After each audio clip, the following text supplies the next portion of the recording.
Bagyo Alert, Low Pressure Area o LPA naging ganap ng bagyo. Posibleng papasok sa Philippine Area of Responsibility habang patuloy ang init at biglaang pag-ulan sa bansa. Magandang araw Pilipinas, ito ang Pilipinas Weather ngayon.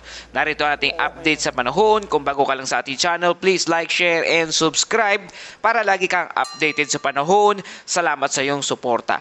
Mga kababayan, ngayong araw ng Miyerkules, May 6, 2026 na po tayo. Narito na ating update sa panahon. Patuloy na umiiral ang easterlies o mainit na hangin nagbumula sa karagatang Pasipiko na siyang nakakaapekto sa malaking bahagi ng ating bansa. Sa pinakahuling update, isang low pressure area o LPA na nasa labas ng ating Philippine Area of Responsibility ay tuluyan na ngang lumakas at naging isang ganap na tropical depression ayon sa Japan Meteorological Agency. Kapag ito ay pumasok sa ating Philippine Area of Responsibility, ito ay bibigyan ng pangalan na bilang local name na Bagyong Kaloy, ang kauna-unahang bagyo sa buwan ng May at ikatlong bagyo naman na pumasok sa ating Philippine Area of Responsibility sa taong 2026. Sa ngayon, patuloy pang pinag-aaralan ang magiging direksyon nito, ngunit may posibilidad itong lumapit sa silangang bahagi ng Luzon, partikular sa Bicol Region o Central Luzon, bago posibleng mag-recurve patungo sa timog ng Japan.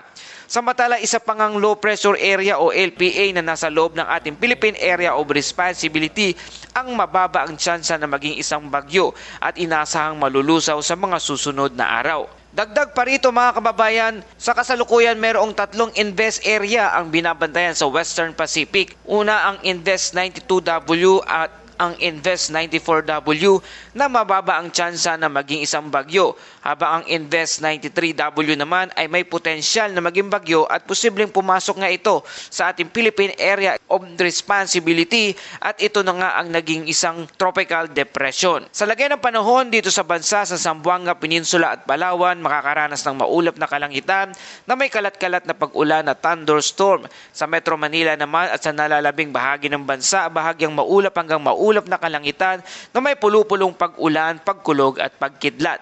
Dahil sa init at moisture at atmosphere, inaasahan ang biglaang malalakas na thunderstorm lalo na sa bandang hapon at gabi. Ang heat index alert ay umaabot sa 44 degrees Celsius na sa danger level zone sa Dagupan City at Mambusaw, Capiz. Habang 38 degrees Celsius hanggang 39 degrees Celsius naman na mayroong extreme caution sa Metro Manila at 41 degrees Celsius naman dito sa Cebu at sa Davao City. Ibig sabihin kahit may pag-ulan, mainit at maalisangan pa rin ang pakiramdam sa karamihan ng lugar. Kaya narito ang ating patuloy na paalala sa ating mga kababayan para sa kaligtasan, uminom ng maraming tubig upang maiwasan ang heat exhaustion at iwasan ang matagal na pagbibilad sa araw lalo na sa tanghali.